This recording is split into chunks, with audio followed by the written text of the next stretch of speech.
श्रीमद् रामायणम्।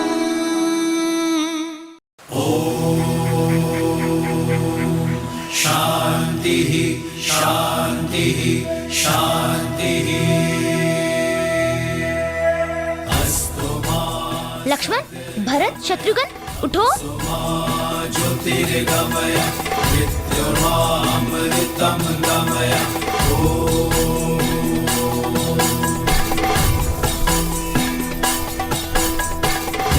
शांति अंतरिक्ष शांति पृथ्वी शांति आपः शांति उषतयः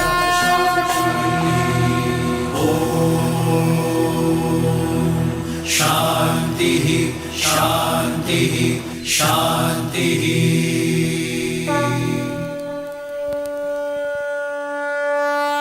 वक्रतुंड महाकाय सूर्यकोटि समप्रभ निर्विघ्नं कुरु मे देव सर्वकार्येषु सर्वदा।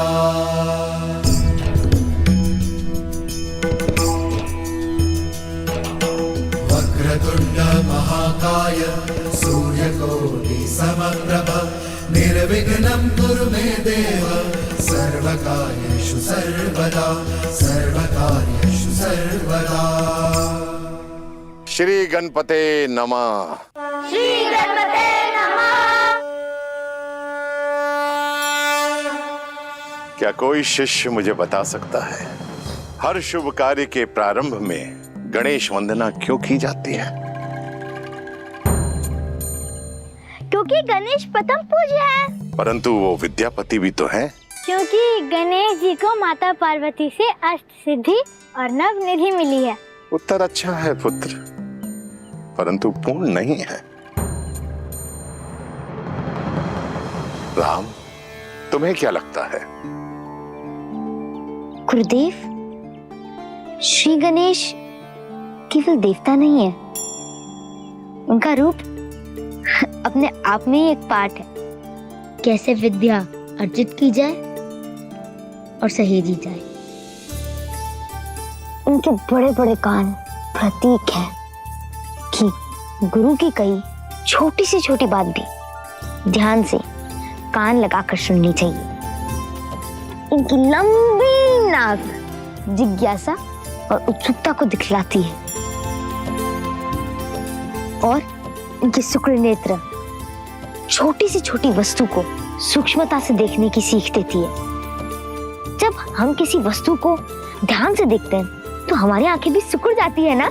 हाँ भैया। और इनका बड़ा सिर बुद्धि और ज्ञान के भंडार को दर्शाता है और इनके सूंड के नीचे छुपा मुख यह सिखाता है कि एक शिष्य को बोलने से अधिक ग्रहण करने पे बल देना चाहिए। जिसके अंग अंग में विद्या पाने की सीख हो वो विद्यापति तो होंगे ही ना। अद्भुत अद्भुत राम, इतना सुंदर वर्णन गणेश जी का कोई कर ही नहीं सकता। शिष्यों, आप लोग अपना अपना स्थान ग्रहण कीजिए। अब आप सभी मेरे साथ साथ ऋग्वेद का ये श्लोक दोहराओ। ओम अग्निमीले प्रोहितम यज्ञस्य देव मृत्युजम होतारम रत्न धातुमम।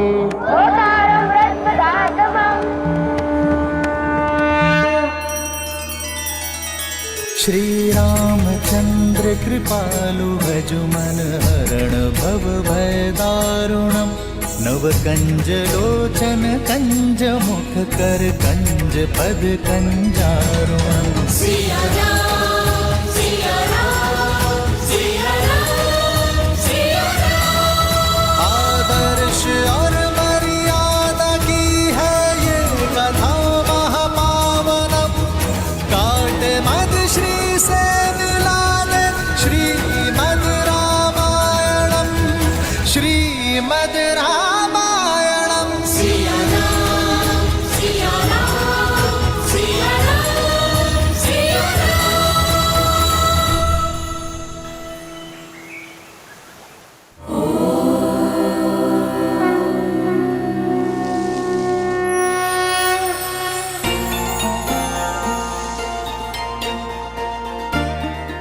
कर रही हो माता?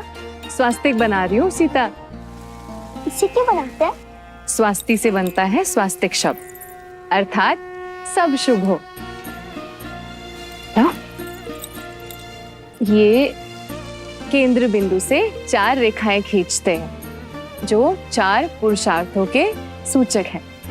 ये धर्म, ये अर्थ, कर्म और ये मोक्ष। स्मरण, इन्हें बाहर से भीतर की ओर ही खींचते हैं। अब दक्षिण से वाम की ओर ये 4 मुक्तियों की कामनाओं की रेखाएं खींचते हैं। ये है सालोक्य, अर्थात भगवान के लोक में रहना। ये है सामीप्य, अर्थात भगवान के समीप रहना। ये है सारूप्य, अर्थात भगवान के रूप में एकाग्र हो जाना। और ये है सायुज्य, अर्थात भगवान से जुड़ना। और इन चारों रेखाओं के अंत में ये अंतकरण की रेखाएं बनाते हैं, जो है मन, बुद्धि, अहंकार और चेतना। ये इन चारों का प्रतीक है और फिर भक्ति के 4 गुणों को बिंदुओं के रूप में दर्शाते हैं। ये है श्रद्धा, विश्वास, प्रेम और समर्पण। और बन गया स्वास्तिक। कुछ समझी पुत्री? समझ गई माता। संसार की शुभ ऊर्जा को धर्म, अर्थ, कर्म और मोक्ष के चक्र के लिए अपने भीतर सहेजा जाए। 4 प्रकार की मुक्तियां यानी मन, वचन, कर्म से ईश्वर को स्वयं में एकाकार करके श्रद्धा, विश्वास, समर्पण और प्रेम से हर कार्य किया जाए तो केवल कार्य ही नहीं, जीवन भी शुभ हो जाता है। यही स्वस्तिक का अर्थ है। अद्भुत मेरी पुत्री। मैं तो वही बताती रही जो मैं जानती थी, पर तुमने तो इसका वास्तविक अर्थ ही पहचान लिया।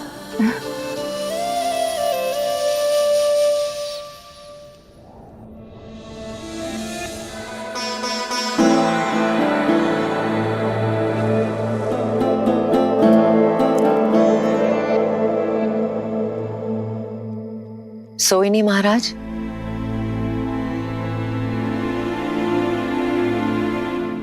मुझसे मेरे नेत्र दूर हो गए हैं क्या कहीं? मुझे मेरे पुत्रों की याद सता रही है, किंतु तुम क्यों नहीं सोई? आपको उनकी याद नहीं सोने देती और मैं उनके आने वाले कल के सपने देखती रहती।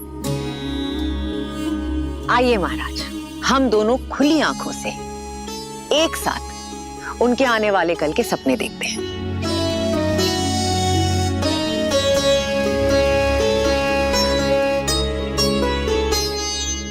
मुझे तो हर पल राम की चिंता है।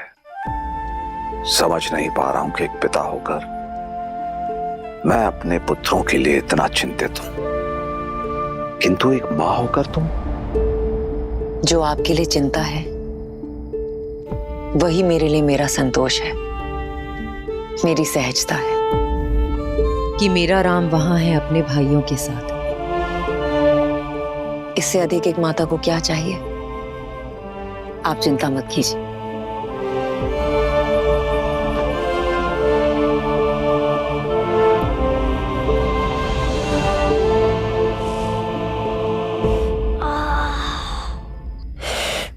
कितने थक गए ना लक्ष्मण भैया आज।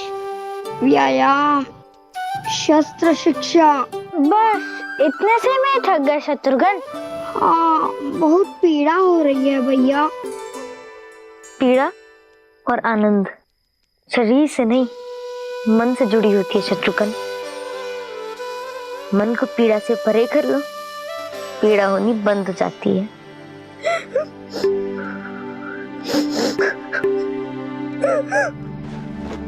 क्या हुआ भरत भैया, आप रो क्यों रहे हैं?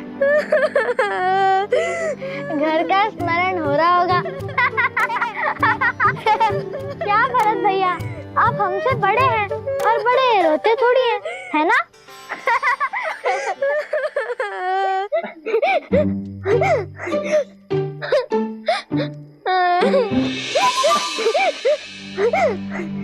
क्या हुआ राम भैया?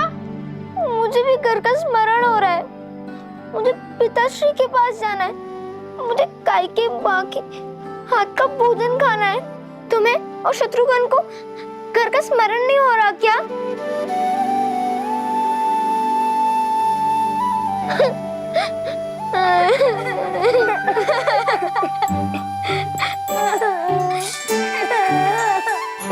चुप हो जाओ शत्रुघ्न, रो मत। आप ही ने तो हम सबको रुलाया है घर की याद दिला के। आप स्वयं चुप होकर ऐसे बोल रहे हैं। हाँ, क्योंकि माता की याद के साथ उनकी कही बात भी याद आ गई। उन्होंने कहा था कि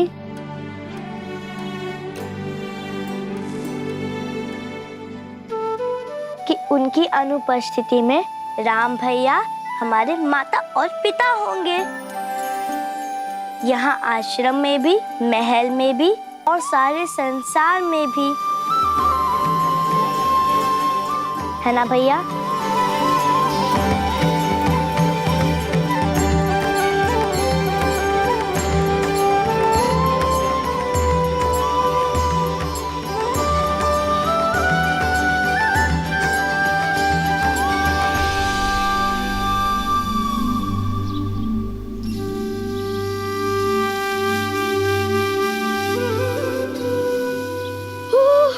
ठंड है भैया। इस समय तो हम लोग अयोध्या में मीठी मीठी सी नींद ले रहे होते। कहाँ वो नर्म सैया, कहाँ ये शीतल जल। इस समय कौन नदी में कूदेगा? मुझे तो बहुत ठंड लग रही है। मैंने कहा था ना, सब मन में। अब अपने मन से ये भय निकालो और मेरा हाथ पकड़ के कूद जाओ। एक बार पानी में भीग जाओगे ना तो ये शीतल जल भी अच्छा लगने लगेगा। मैं आपका हाथ पकड़ूंगा भैया। क्यों? हाथ पकड़ के आप उनमें साहस भर देंगे? उन्हें क्या डर लगता है? सच में लक्ष्मण, जल से भय तो लगता है मुझे। अगर भरत हाथ पकड़ेगा तो थोड़ा साहस बढ़ जाएगा। मेरा हाथ पकड़ो भरत।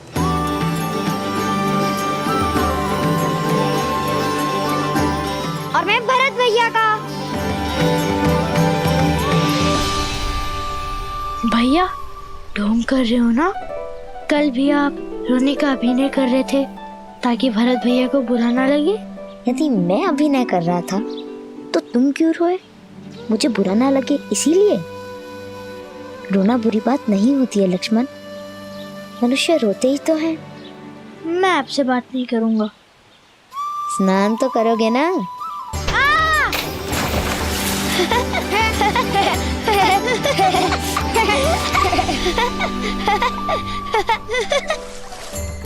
जी भैया।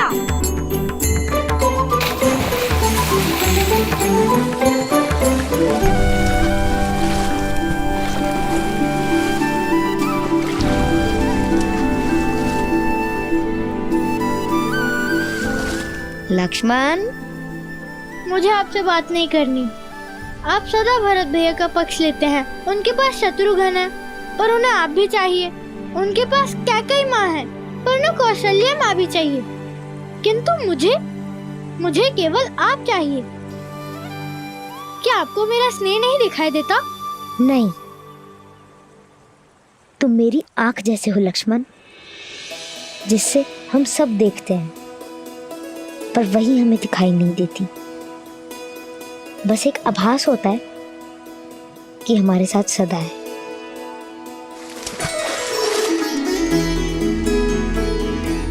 मेरे बुद्धू भाई, मैं भरत का साथ इसलिए देता हूँ क्योंकि उसको मेरी आवश्यकता है, पर तुम मेरी आवश्यकता हो। एक तुम ही तो हो जो मेरे बिना समझाए मेरी हर बात, हर भाव समझ लेते हो।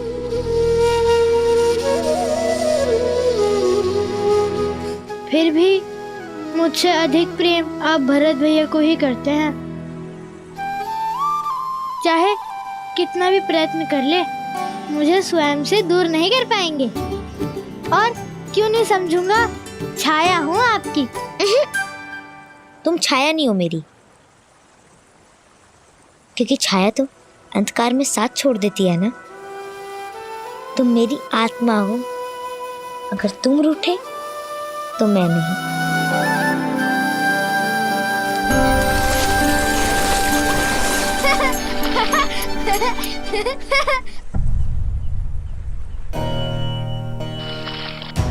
राम भैया, राम भैया, राम भैया, राम भैया, राम भैया, राम भैया।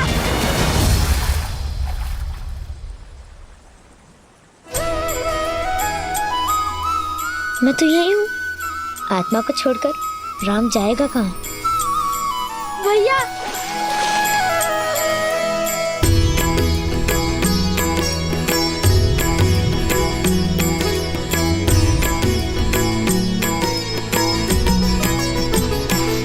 ओ नर नारायण सरी से सुभ्राता, जगपालक विशेषी जन त्राता।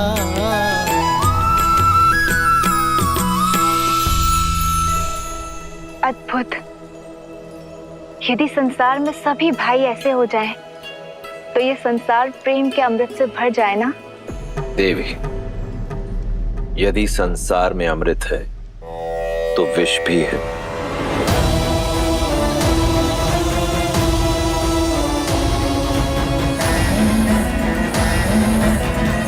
प्रकाश है तो अंधकार भी।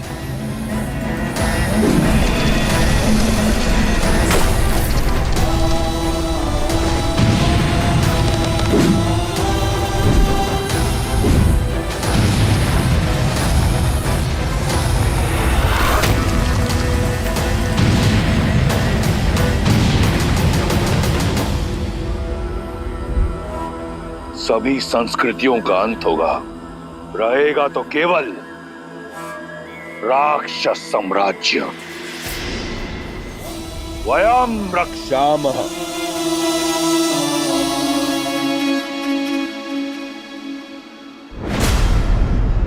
कुंभकर्ण,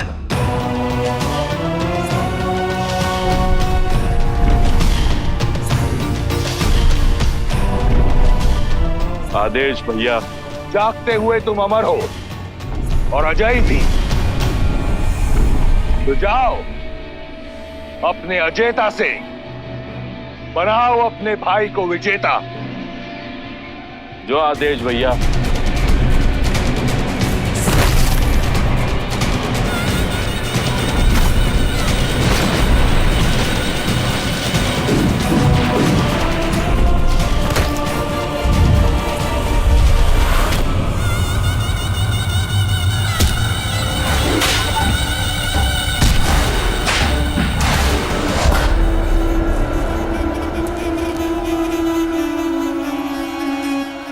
बचा, मारो।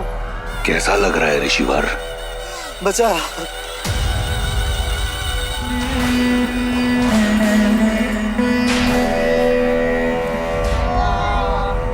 इतना तड़पाओ इन ऋषियों को कि देवताओं को भूलकर राक्षसों को पूछने लगे। इन मेरे अपराध संतों का दोष क्या है भैया? ये तो केवल तपस्या कर रहे थे। मूर्ख हो तुम विभीषण। ये तपस्या इसलिए कर रहे हैं कि राक्षसों का नाश हो सके। सहस्त्रों वर्ष तप की अग्नि में जलने के बाद हमें वरदान मिला है, और हमारे रहते किसी और को ये वरदान नहीं मिल सकता। लो, मारो। भैया, भैया इन्हें छोड़ दीजिए, ये महापाप है भैया, इन्हें छोड़ दीजिए भैया, इन्हें जाने दीजिए। आज तक पाप की परिभाषा देवताओं ने दी है, आज से पुण्य की परिभाषा राक्षस लिखेंगे।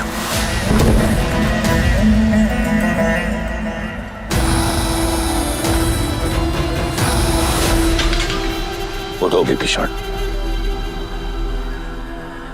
मैं जानता हूं कि तुम मुझसे बहुत प्रेम करते हो और मैं भी तुम्हें एक भाई की तरह नहीं, एक पुत्र की तरह चाहता हूं। इसलिए तुम्हें यहां लेकर आया हूं ताकि तुम देख सको, समझ सको कि राक्षस संस्कृति है क्या, और कुछ ऐसा करो कि रावण को भी विभीषण पर गौरव हो। किंतु भैया, मैं स्वयं आपको अपने अंत की ओर जाते नहीं देख सकता। आप इतने महापाप कर रहे हैं भैया कि मुझे आपके लिए डर लग रहा है भैया।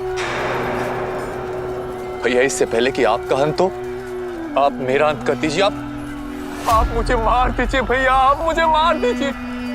मूर्ख हो तुम विभीषण। कौन मार सकता है तुम्हारे भाई को? न देवता, न असुर, न राक्षस, न यक्ष, न गंधर्व, न किन्नर, न पशु, न पक्षी, न नाग, न कीट, न भूत, न पिशाच, न विताल, नर।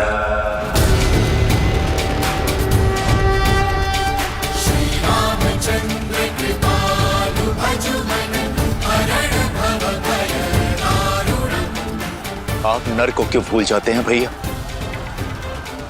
मानव आपके वरदान में सम्मिलित नहीं है। विभीषण, मानव जैसा तुच्छ प्राणी तुम्हारे भाई का कुछ नहीं बिगाड़ सकता। लगता है ये कायरता तुम्हें हमारे पिता से विरासत में मिली है। भैया, मेरे लिए तो आप ही मेरे पिता हैं भैया। मुझे आपके लिए डर लग रहा है भैया, मुझे आपके लिए डर लग रहा है।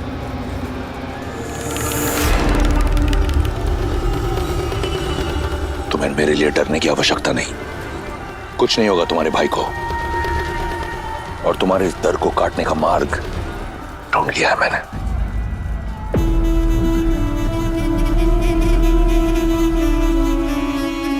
बस महादेव,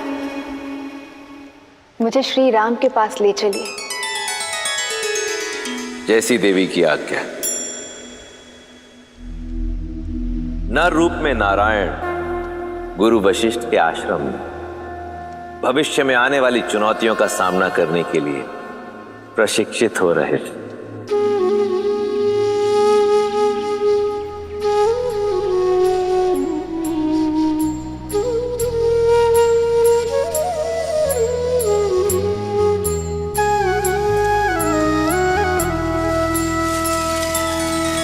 श्री रामचंद्र कृपालु भजु मन हरण भव भय दारुणम नव कंज लोचन कंज मुख कर कंज पद कंजारुणम। भगवान के अवतार का केवल नहीं गुणगान है, कैसे नारायण बने नर इसका पावन ज्ञान है। सिया राम, सिया राम, सिया राम, सिया राम।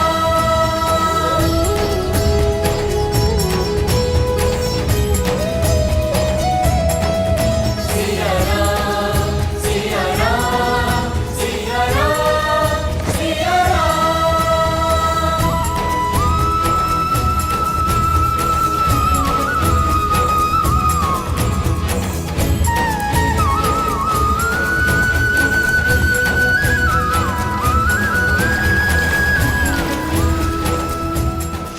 कितने सुंदर पुष्प है, तोड़ लेता हूँ। नहीं भरत, बिना बात के किसी चीज को तोड़ना नहीं चाहिए, ठीक है? जी भैया। आदर्श और मर्यादा की है ये कथा महापावनम। काट मद श्री से मिला ले श्रीमद् रामायणम, श्रीमद् रामायणम, श्रीमद् रामायणम। सिया राम, सिया राम, सिया राम, सिया राम, सिया राम, सिया राम, सिया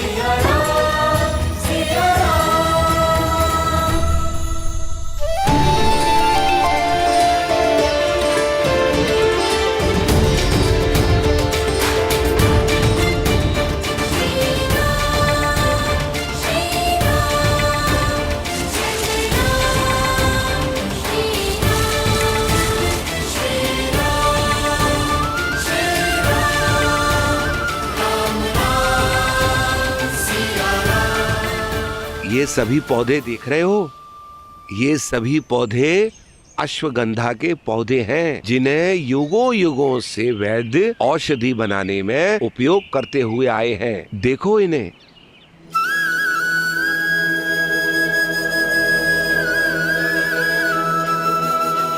आइए, मैं आपको और औषधि के पौधे दिखाता हूँ। आइए।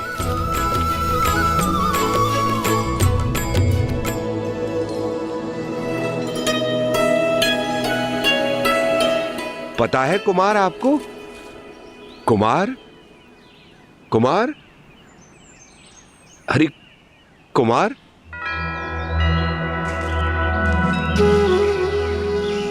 उनमें भी जीवन है आचार्य। यह अपनी मार्ग चली जाए, फिर हम चलते हैं।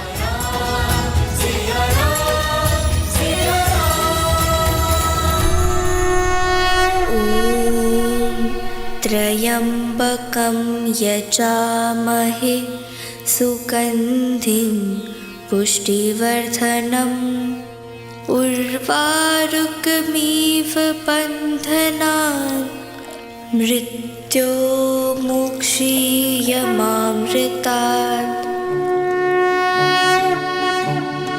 नमः शिवाय, नमः शिवाय, नमः शिवाय, नमः शिवाय।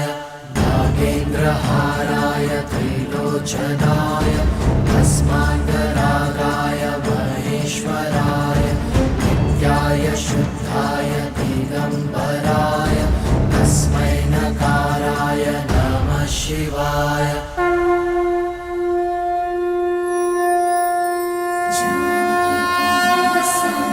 सर्वपापप्रणाशिनी जानकी त्वं नमस्यामि। सर्वपापप्रणाशिनी जानकी त्वं नमस्यामि। सर्वपापप्रणाशिनी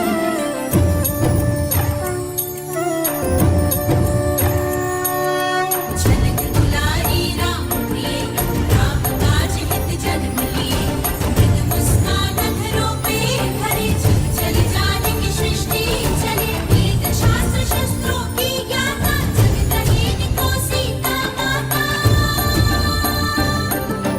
वेद शास्त्र शस्त्रों की ज्ञाता जगदहीन को सीता माता। राम वीर के प्राण राम सिया राम सिया राम जय जय राम। राम सिया राम सिया राम सिया राम सिया राम जय जय राम। राम सिया राम सिया राम सिया राम सिया राम जय जय राम। राम सिया राम सिया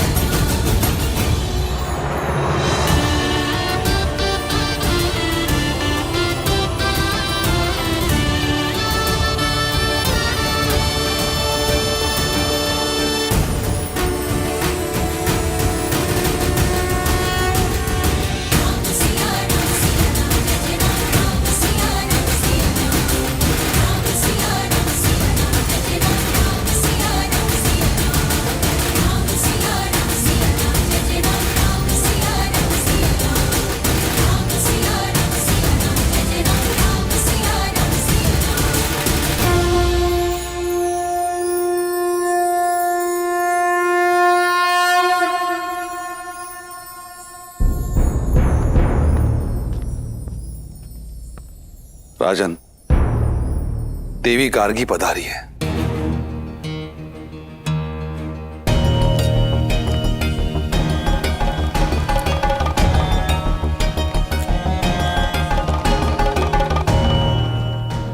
देवी गार्गी? वो तो केवल तब आती हैं जब शास्त्रार्थ करना हो।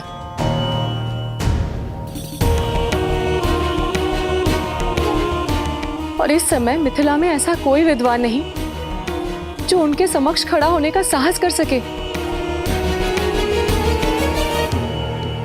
यदि चुनौती ना मिली तो ज्ञान का केंद्र होने का मिथिला की प्रतिष्ठा माटी में मिल जाएगी आर्य।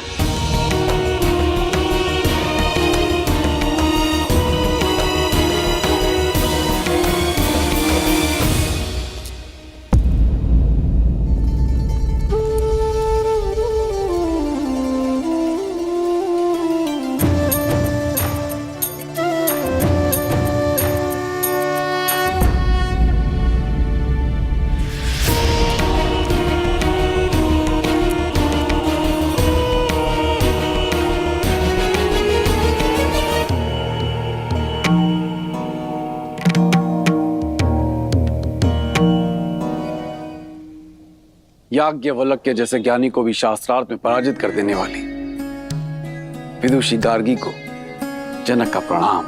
मैं यहाँ प्रणाम पाने नहीं आई हूँ राजर्षि जनक, मैं शास्त्रार्थ करने आई हूँ।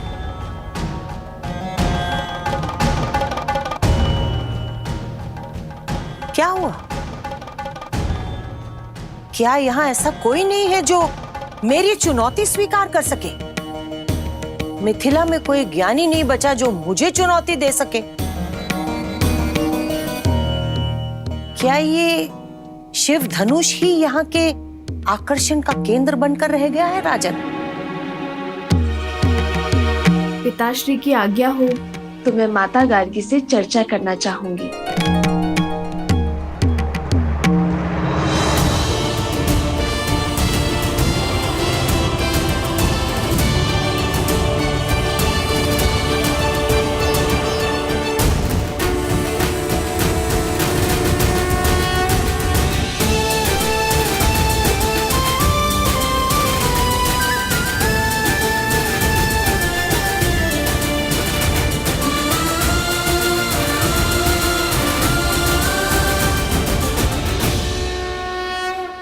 ये वही बालिका है ना जिसने बचपन में खेल खेल में ही शिव धनुष उठा लिया था?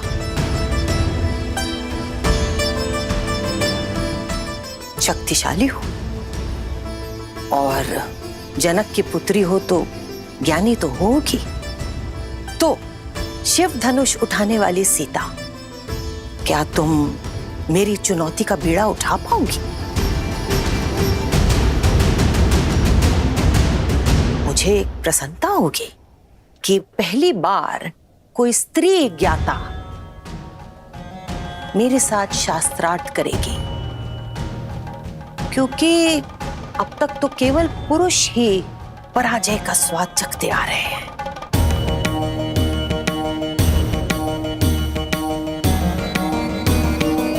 पराजय विजय तो युद्ध क्षेत्र में होती है ना माता? ज्ञान के क्षेत्र में तो विचारों का संगम होता है, और आपसे कुछ ज्ञान का अंश ग्रहण कर पाना मेरे लिए सौभाग्य होगा।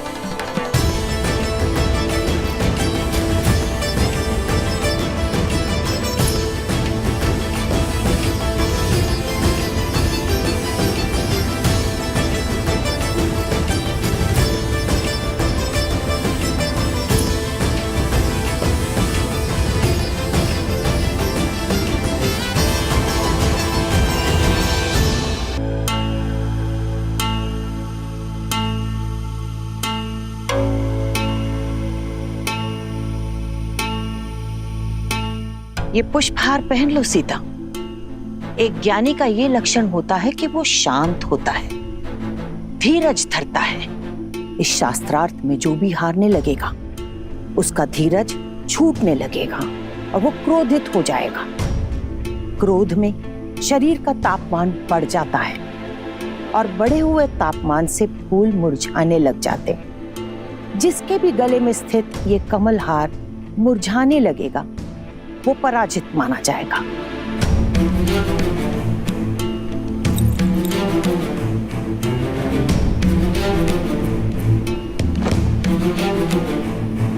जो आज्ञा माता, परंतु मेरा ध्यान तो केवल आपसे अर्जित ज्ञान पुष्प पर ही रहेगा।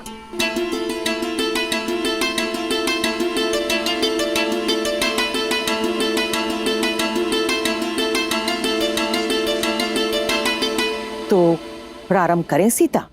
अवश्य। सबसे पहले मुझे ये बताओ कि तीनों लोकों में सबसे ज्यादा शक्तिशाली अस्त्र कौन सा है?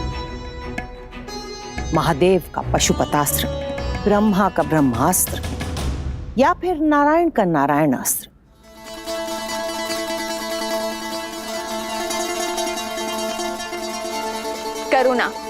करुणास्त्र से बड़ा कोई अस्त्र नहीं है माता। करुणा का अस्त्र, ये कौन सा अस्त्र होता है सीता? हम अस्त्र क्यों बनाते हैं माता? सब पर विजय पाने के लिए ना। पर जिसके पास करुणा हो, सबकी पीड़ा समझने का भाव हो, वो इस संसार में सबको अपना बना सकता है, और जिसके सब अपने हो उसे किसी भी अस्त्र की क्या आवश्यकता है माता?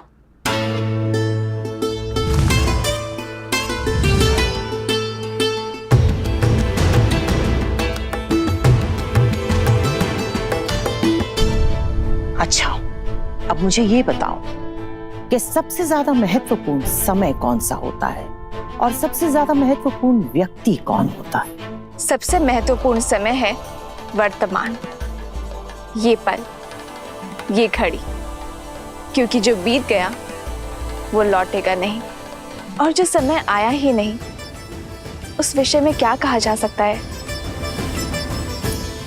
और सबसे महत्वपूर्ण व्यक्ति वो है जिसके साथ हम अभी इस समय हैं, जैसे आपके लिए मैं और मेरे लिए आप, माता गार्गी।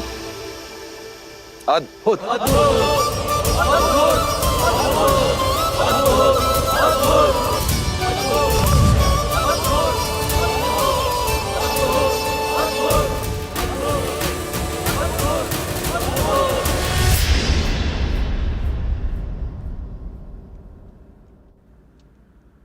प्रकाश से भी ज्यादा अधिक वेग किसका है? मन का, जो पल भर में तीनों लोगों के पार जा सकता है।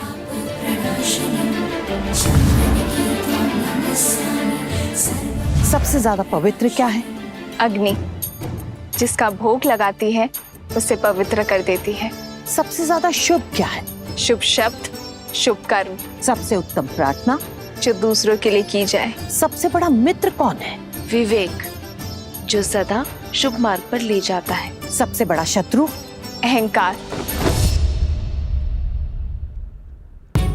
सबसे ज्यादा सुंदर आभूषण कौन सा है? विनम्रता। सबसे बड़ा पराक्रम? त्याग। सबसे बड़ी विजय? स्वयं पर।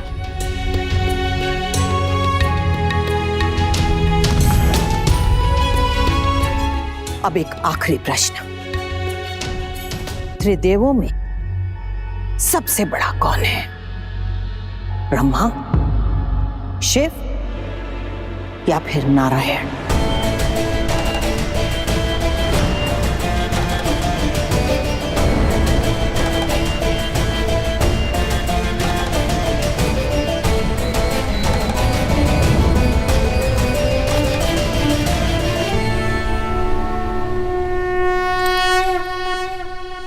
नर।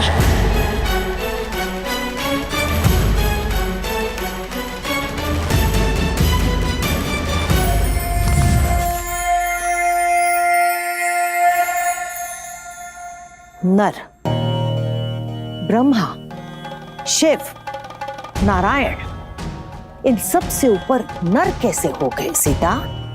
जिस नर में करुणा हो वो नर ब्रह्म समान है, क्योंकि करुणा से ही तो हर शुभ वस्तु उत्पन्न होती है ना माता। जिसमें त्याग हो वो शिव जैसा है, और मर्यादा उसे नारायण जैसा संतुलन स्थापित करने की शक्ति देता है। तो जिस नर में ये तीनों गुण हो वो नर त्रिदेव जैसा महान बन सकता है देवी।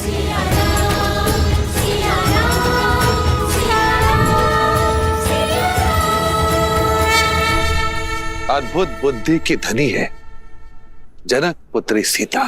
राजा जनक पुत्री सीता की, राजा जनक पुत्री सीता की, राजा जनक पुत्री सीता की, राजा जनक पुत्री सीता की।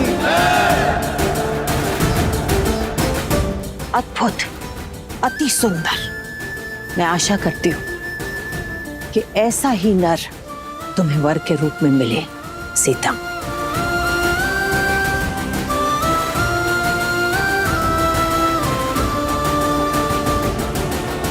मैं यहाँ शास्त्रार्थ करने के लिए तो आती रही हूँ राजा जनक, पर इस बार शास्त्रों का और जीवन का जो ये नया रूप मुझे सीता ने समझाया है, मैं इससे बहुत प्रभावित हुई हूं।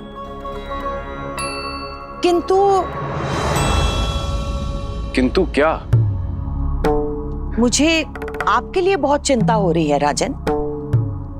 ऐसा क्यों कह रही हैं आप देवी गार्गी?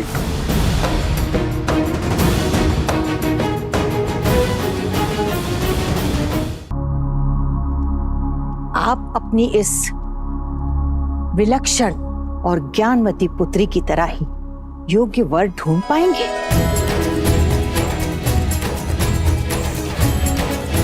जो सीता की तरह ही इतना योग्य हो कि कभी भी किसी भी तरह की परीक्षा के लिए हमेशा सज्ज रहे।